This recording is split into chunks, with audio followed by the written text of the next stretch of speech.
News Studios में आपको खुशामदीद कहते हैं। बुलेटिन का बाकायदा आगाज़ करेंगे। आपको बताएं कि शहर की प्राइवेट हाउसिंग सोसाइटीज़ में घर बनाने वालों के लिए बुरी खबर सामने आई है। कुदरती गैस के बजाय महंगे दामों LNG पर कनेक्शन मिलेगा, जबकि हुकूमती सब्सिडी न होने से घरेलू सार्फिन को कम अज़ कम बिल 1500 माहाना अदा करना होगा। शहर की प्राइवेट हाउसिंग सोसाइटीज में घर बनाने वालों के लिए बुरी खबर सामने आ चुकी है। कहा जा रहा है कि कुदरती गैस की बजाय महंगे दामों LNG पर कनेक्शन दिया जाएगा। हुकूमती सब्सिडी ना होने की वजह से घरेलू सार्फिन को कम अज़ कम बिल 1500 रुपये माहाना अदा करना होगा। तो शहरियों के लिए मुश्किलात में मजीद इजाफा होने जा रहा है। इस हवाले से डिटेल्स देंगे शाहिद सिप्रा से। जी शाहिद सिप्रा, बताइएगा किस तरह LNG पर कनेक्शन दिया जाएगा? जी बिल्कुल, शहर की प्राइवेट हाउसिंग स्कीम्स और सोसाइटीज में जो घर बना रहे हैं सार्फिन, उनके लिए बुरी खबर सामने आई है कि उनको जो गैस का कनेक्शन मिलेगा वो महंगे दामों इंपोर्ट होने वाली LNG की बुनियाद पर दिया जाएगा और वफाकी हुकूमत इसकी बाज़ाब्ता तौर पर मंजूरी भी दे चुकी है। लेकिन जो दोहरी मुश्किलात जो हैं वो सार्फिन पर डाली जा रही हैं कि एक तरफ उनको महंगे दामों LNG पर कनेक्शन दिया जाएगा, दूसरी जानिब जो हुकूमती सब्सिडी है वो भी ना देने का फैसला किया गया है। अगर हुकूमत की सतह पर सार्फिन को सब्सिडी नहीं दी जाएगी तो कम अज कम 1500 रुपये माहाना बिल जो है वो सार्फिन को LNG की बुनियाद पर अदा करना होगा। और इसका जो तरीकाकार अपनाया गया है कि नॉर्दर्न गैस कंपनी की जानिब से अब हाउसिंग सोसाइटीज को कनेक्शन देने का काम शुरू कर दिया गया है और 4 बिल जो है एक माह में सर्व किए जाएंगे। अगर सारे 7 रोज बाद या हफ्तावार अपना बिल साबित नहीं करवाएगा तो उसका कनेक्शन भी कम अज कम जो स्लैब है वो 121 रुपए फी MMBTU से स्टार्ट होती है। लेकिन जब LNG की बुनियाद पर यह कनेक्शन दिया जाएगा तो उसकी पहली स्लैब जो है वो 1500 रुपए फी MMBTU के हिसाब से शुरू होगी। इस तरह इसमें देखने के कितना फर्क आ रहा है कि एक सारिफ अगर घरेलू सार्फिन अगर उसको हुकूमती सतह पर सब्सिडी नहीं दी जाएगी, जो कि अब कुदरती गैस पर तो दी जा रही है, लेकिन महंगे दामों जो इंपोर्ट की जा रही है गैस उस पर नहीं दी जा रही, तो उसकी वजह से सारे सार्फिन को भारी भरकम गैस के बिल अदा करना पड़ेंगे। जी शाहिद नदीम सिप्रा, बहुत शुक्रिया। महकमा बल्दियात ने साल 2010 के पुराने रूल्स तब्दील कर दिए हैं। महकमा बल्दियात ने निजी हाउसिंग स्कीम के नए रूल्स महकमा कानून को भिजवा दिए हैं। निजी हाउसिंग स्कीम का मंजूरी का तरीक़ाकार आसान कर दिया गया, जबकि इब्तदाई प्लानिंग इजाज़तनामा खत्म कर दिया गया। कैसर खोकर हमारे साथ मौजूद है, उनसे डिटेल्स लेंगे। जी कैसर, बताइएगा। बल्दियात ने नए जो हाउसिंग सोसाइटी निजी हैं उनको मंजूर करने के रूल्स जो है वो महकमा कानून को भेजे हैं और 2010 के पुराने रूल्स खत्म कर दिए गए हैं और इब्तदाई प्लानिंग परमिशन जो है वो जो लेनी पड़ती थी निजी हाउसिंग सोसाइटी को वो भी खत्म कर दी गई है और मलकियत के साथ ही डेवलपर जो है वो महकमा बल्दियात को तमाम रिकॉर्ड जमा कराएगा और नई हाउसिंग सोसाइटी की मंजूर।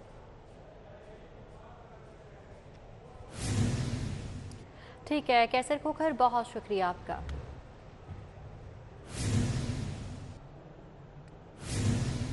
और नाज़रीन, लाहौर से एक बार फिर सौतेली माँ से सलूक किया गया। सेहत का निज़ाम निशाने पर आ चुका है। पहले क्वार्टर के 53 अरब में से अस्पतालों को सिर्फ 1.5 अरब जारी किए गए हैं।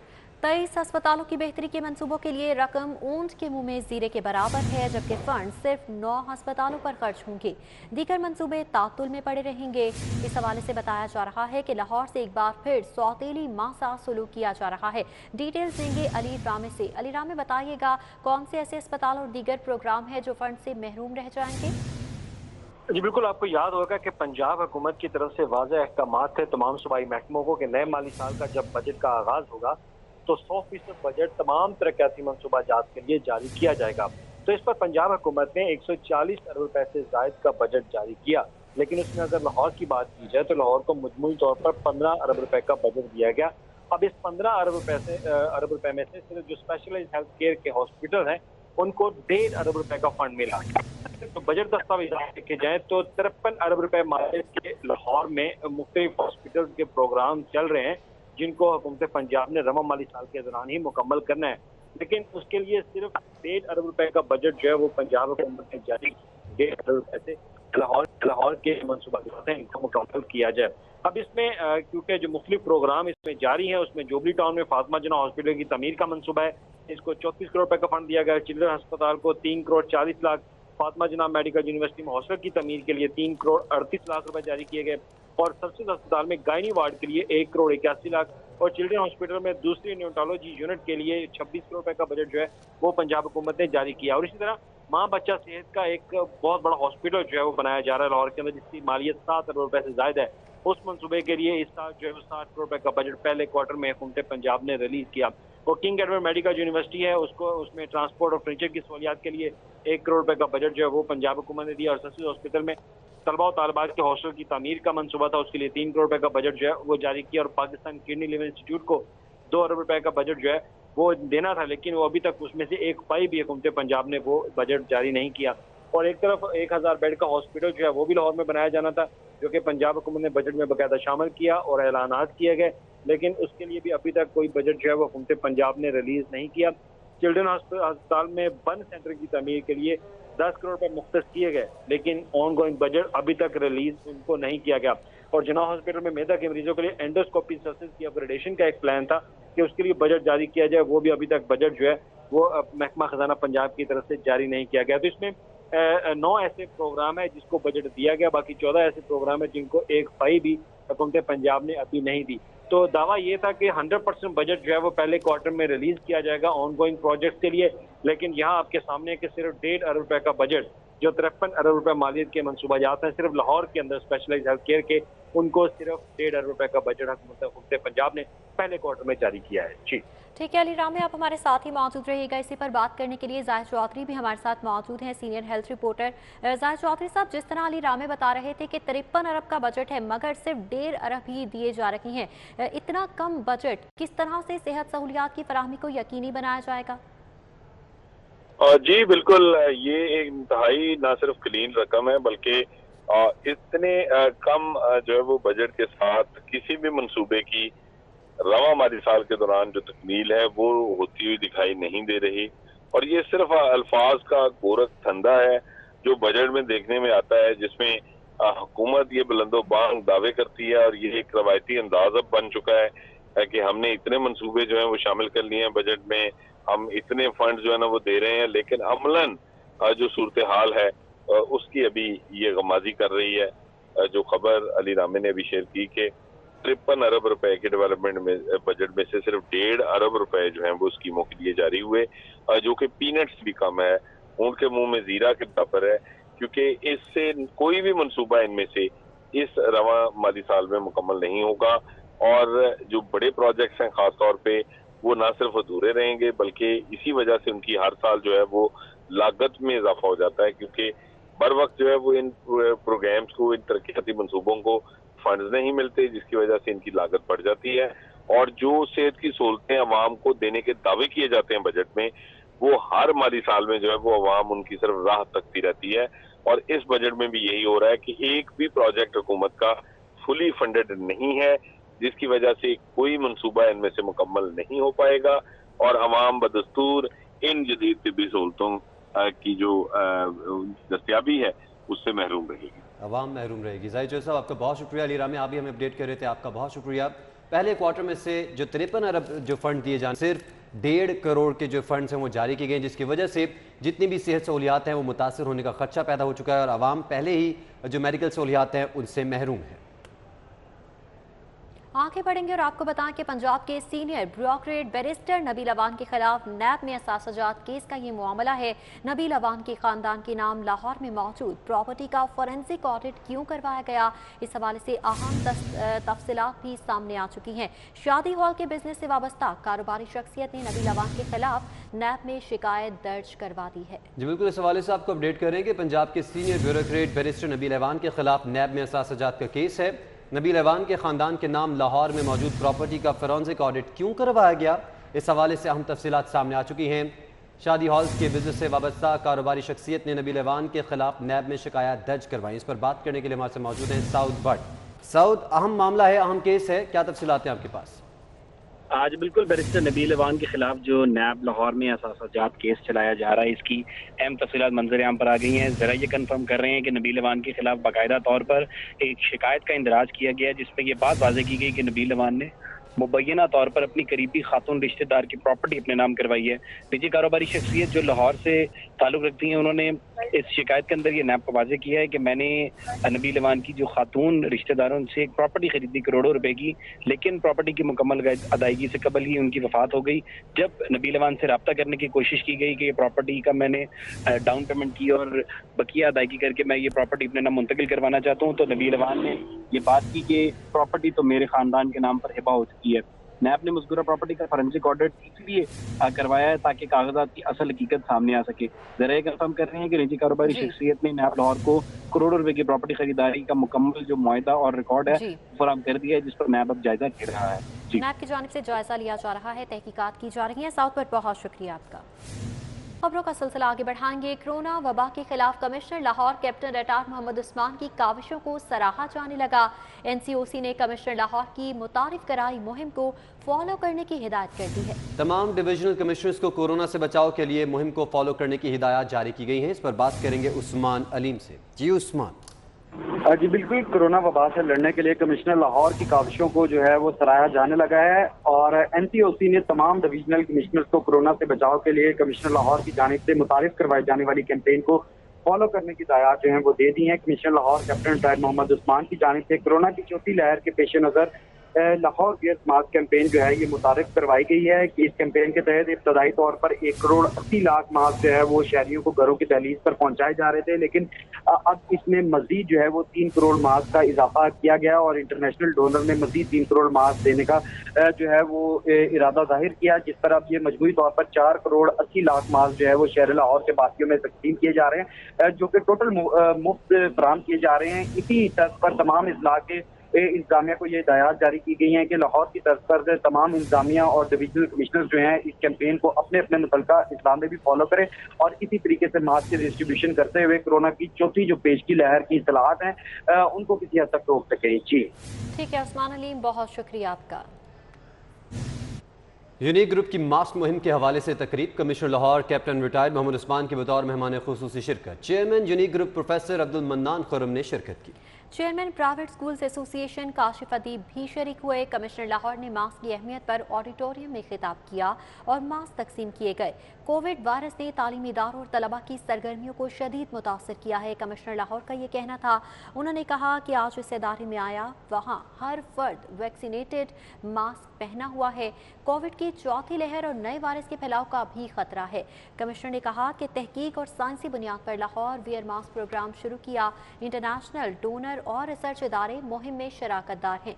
पाकिस्तानी और गैर मुल्की यूनिवर्सिटीज़ का ताउन भी हासिल है। कमिश्नर लाहौर ने तलबा में मास्क तकसीम किए और सवालात के जवाब दिए।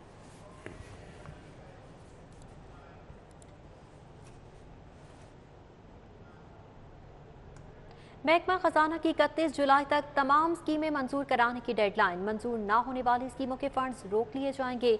महकमा खजाना ने तमाम DDOs को मुरासला जारी कर दिया है। महकमा खजाना की 31 जुलाई तक तमाम स्कीम्स मंजूर करवाने की डेडलाइन। मंजूर न होने वाली स्कीम्स के फंड्स रोक लिए जाएंगे, जबकि महकमा खजाना ने तमाम DDOs को मुरासला जारी कर दिया। महकमा खजाना की जानिब से 31 जुलाई तक तमाम स्कीमें मंजूर कराने की डेडलाइन दे दी गई है। कहा यह गया है महकमा खजाना की जानिब से कि मंजूर ना होने वाली स्कीमों के फंड्स को रोक लिया जाएगा। 2 रिटायर्ड DMG अफसरान के GOR1 में घरों में रिहाइश पर 6 माह की तौसी कर दी गई। विफाकी सेक्रेटरी रिटायर्ड इरफान अली को GOR1 का घर मजीद 6 माह रखने की मंजूरी दे दी गई है। साबिक additional chief secretary home captain retired Naseem Nawaz को मजीद 6 माह घर में रहने की इजाज़त मिल चुकी है। हुकूमत पंजाब ने आउट ऑफ टर्न बुनियाद पर रिटायर्ड अफसरान को घर रखने की इजाज़त दी है। इस हवाले से डिटेल्स लेंगे कैसर खोखर से। कैसर खोखर, बताइएगा किन बेसिस पर इजाज़त दी गई है? जी बिल्कुल, हुकूमत पंजाब ने 2 रिटायर्ड DMG अफसरान जो है GOR1 में मजीद 6 माह के लिए घर आउट ऑफ टर्न बुनियाद पर रखने की इजाजत दे दिया है। साबिक फाकी सेक्रेटरी रिटायर फाकी सेक्रेटरी इरफान अली जो है और रिटायर फाकी secretary captain retire Naseem Nawaz जो है, इनको GOR1 के घर मजीद 6 माह रखने की हुकूमत पंजाब ने इजाजत दे दी है। ये DMG अफसरान है, इनको आउट ऑफ टर्न इजाजत दी गई है। ये रिटायर हो चुके हैं। अब पीनल रेंट भी इनसे लिया गया, आम रेंट पर इनको घर दे दिए गए हैं GOR1 के, जो कई की शनाख्त पर मुश्तमिल है घर। ये आउट ऑफ टर्न बुनियादों पर 2 DMG अफसरों को हुकूमत पंजाब ने नवाजा है।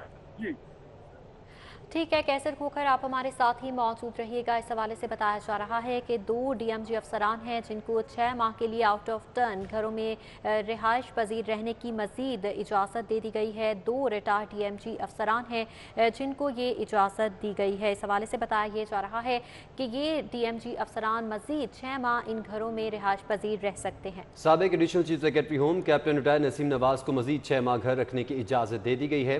और इस हवाले से आपको बताएं कि साबिक additional chief secretary home captain retired को मजीद 6 माह घर रखने की इजाज़त दे दी गई है। आगे बढ़ेंगे, आपको खबर देते चलें कि पंजाब के अफसरान के तकर्रुर तबादले में टीके का रोल कम हो चुका है। इस हवाले से बताया जा रहा है कि तकर्रुर तबादलों में प्रिंसिपल सेक्रेटरी टू वज़ीर आला ताहिर खुर्शीद का रोल कम हो गया। इस हवाले से भी बात करेंगे कैसर खोखर से। जी कैसर खोखर, बताइएगा क्या ये FIA और NAB की जानिब से बुलाए जाने का असर है? जी बिल्कुल, गुज़श्ता दिनों जो डिप्टी कमिश्नरों के तबादले हुए हैं और रात जो सचिवों के तबादले हुए हैं, इससे ब्यूरोक्रेसी ने ये तजर्बा है। चीफ सेक्रेटरी पंजाब का रोल जो है वो बढ़ गया है और चीफ सेक्रेटरी पंजाब जो है ट्रांसफर पोस्टिंग में हावी हो गए हैं और चीफ सेक्रेटरी पंजाब की रिकमेंडेशन पर अफसरान को जो है वो तैनात किया गया है और इस हवाले से जो चीफ सेक्रेटरी जो ग्रुप है वो मजबूत हो गया है और दूसरा ईवान वज़ीर आला का जो ग्रुप है वो थोड़ा सा जरा पीछे डिफेंसिव हो गया है और हालियत कर तबादले जो है वो चीफ सेक्रेटरी की जो रिकमेंडेशन पर वज़ीर आला ने किए हैं। जी ठीक है कैसर खोखर, बहुत शुक्रिया आपका। इस हवाले से बताया जा रहा है कि पंजाब के अफसरान के तकर्रुर तबादले में टीके का रोल कम हो चुका है। अफसरान के तकर्रुर तबादले के मामले में चीफ सेक्रेटरी पहले से ज़्यादा मजबूत हो चुके हैं। नाज़रीन आपको बताएं कि पैटर्न इन चीफ और ग्रुप लीडर एप्टमा गौहर एजाज की सरबराही में वफ्द ताशकंद रवाना हो चुका है और इस हवाले से आपको बताएं कि वफ्द में सेंट्रल चेयरमैन एप्टमा आदिल बशीर, शेख आमिर फयाज शामिल हैं, जबकि senior vice chairman Hamid Zaman, secretary general APTMA Shahid Sattar भी शामिल हैं। चेयरमैन एप्टमा पंजाब अब्दुल रहीम नासिर जमान मुस्तफ़ा अहमद भी वफ्द में शामिल हैं। वफ्द उज़्बेकिस्तान में टेक्सटाइल कॉन्फ्रेंस में शिरकत करेगा। वफ्द कॉन्फ्रेंस में शिरकत करेगा और शरीक मंदूबीन से मुलाकात करेगा। तो इस हवाले से आपको बताएं कि पैटर्न इन चीफ और ग्रुप लीडर एप्टमा गौहर एजाज की सरबराही में वफ्द ताशकंद रवाना हो गया है। आपको बताएं कि ईरानी काउंसिल जनरल मोहम्मद रजा नासरी की दाता दरबार आमद। ईरानी काउंसिल जनरल ने मज़ार शरीफ पर हाजिरी दी और फातिहा ख्वानी की। सेक्रेटरी औकाफ नबील जावी, DG मजहबी उमूर डॉक्टर ताहिर रजा बुखारी भी उनके हमरा थे। खतीब दाता दरबार मुफ्ती मोहम्मद रमजान सियालवी ने खुसूसी दुआ कराई। सेक्रेटरी औकाफ पंजाब ने ईरानी काउंसिल जनरल को कुतब का मजमुआ पेश किया है। इस हवाले से आपको बताते चलें कि ईरानी कौंसल जनरल मोहम्मद रजा नासरी दाता दरबार पहुंचे। ईरानी कौंसलर जनरल ने मज़ार शरीफ पर हाजिरी दी और फातिहा ख्वानी की। सेक्रेटरी औकाफ नबील जावी, DG मजहबी उमूर डॉक्टर ताहिर रजा बुखारी भी ईरानी कौंसल जनरल के हमरा थे। जी बिल्कुल, इस हवाले से आपको बता रहे हैं कि खतीब दाता दरबार मुफ्ती मोहम्मद रजवान सियालवी ने खुसूसी दुआ करवाई। सेक्रेटरी औकाफ पंजाब ने ईरानी काउंसिल जनरल को किताबों का मजमुआ पेश किया। तो इस हवाले से आपको बताएं कि ईरानी काउंसिल जनरल मोहम्मद रजा नाजरी की दाता दरबार आमद। ईरानी काउंसलर जनरल ने मज़ार शरीफ पर हाजिरी दी। AC शालीमार तहनीत बुखारी का लखुडेर मवेशी मंडी का दौरा। व्यापारियों से वैक्सीनेशन से मुतालिक सवालों जवाब किए। मंडी में इंतजाम की बदहाली के लिए इकदाम करने की यकीन दहानी कराई गई। जी बिल्कुल, आपको बताएं कि AC शालीमार तहनीत बुखारी का लखुडेर मवेशी मंडी का दौरा। व्यापारियों से वैक्सीनेशन से मुतालिक सवालात और जवाबात किए, जबकि मंडी में इंतजामात की बदहाली के लिए इकदाम करने की यकीन दहानी भी करवाई है। और इस हवाले से आपको बताएं कि मुख्तलिफ जो DCs हैं और इस हवाले से कमिश्नर भी एक्टिव हैं और इन एक्शन है। हसनैन औलख से मजीद बात करेंगे। हसनैन औलख, बताएगा इस हवाले से। लखोडेर मवेशी मंडी में मौजूद हैं और हालिया बारिश के बाद यहाँ पर जो बद इंतज़ामी देखी गई है, यहाँ पर जो इंट्री और एग्जिट पॉइंट है उनकी बात की जाए, मवेशियों के नीचे जो कीचड़ और पानी खड़ा हुआ है उसकी बात की जाए, यहाँ पर बिजली और पानी की सहूलियात की बात की जाए, या फिर यहाँ पर गिरे हुए शामियानों की बात की जाए, या फिर यहाँ पर पैसे लेकर शामियाने देने की बात की जाए, या फिर पैसे देकर बिजली बहाल करवाने की बात की जाए, तो हमारे साथ AC शालीमार जोन मौजूद हैं। तहनीत बुखारी कल ही चार्ज लिया है और आज वो फील्ड में हैं। उनसे बात कर लेते हैं कि यहाँ के जो इंतजामात हैं उसके ऊपर वो उनका क्या कहना है। मुझे ये बताइएगा, आपने यहाँ पर जायजा लिया है, वैक्सीनेशन के हवाले से भी आपने बात की है जो व्यापारी हैं उनसे, तो क्या ये एप्लीकेबल है कि तमाम जो यहाँ पर व्यापारी मौजूद है उनकी वैक्सीनेशन हो जाए या हुई है? जी, गवर्नमेंट की जो पॉलिसी है वो यही है कि जितनी भी मवेशी मंडियां हैं वहाँ पर व्यापारियों को जानवर लाने की इजाज़त सिर्फ उस सूरत में है अगर उनकी वैक्सीनेशन हुई हो। अभी इस वक्त आज मेरा पहला विज़िट है इस मंडी का और जितने व्यापारियों से मैंने बात की है, हमने उनके ID कार्ड नंबर लेकर अभी 1166 पे सेंड करके चेक किए हैं और उनको फर्स्ट डोज लग चुकी है, सेकेंड डोज की डेट बाद में है। तो इवन फर्स्ट डोज अगर आपको लगी हुई है तो दैट इज़ एक्सेप्टेबल, अदरवाइज जो इंस्टेंट 1 डोज। हसनैन औलख, बहुत शुक्रिया आपका। न्यूज़ स्टूडियो से फिल वक्त देखते रहें सिटी 42।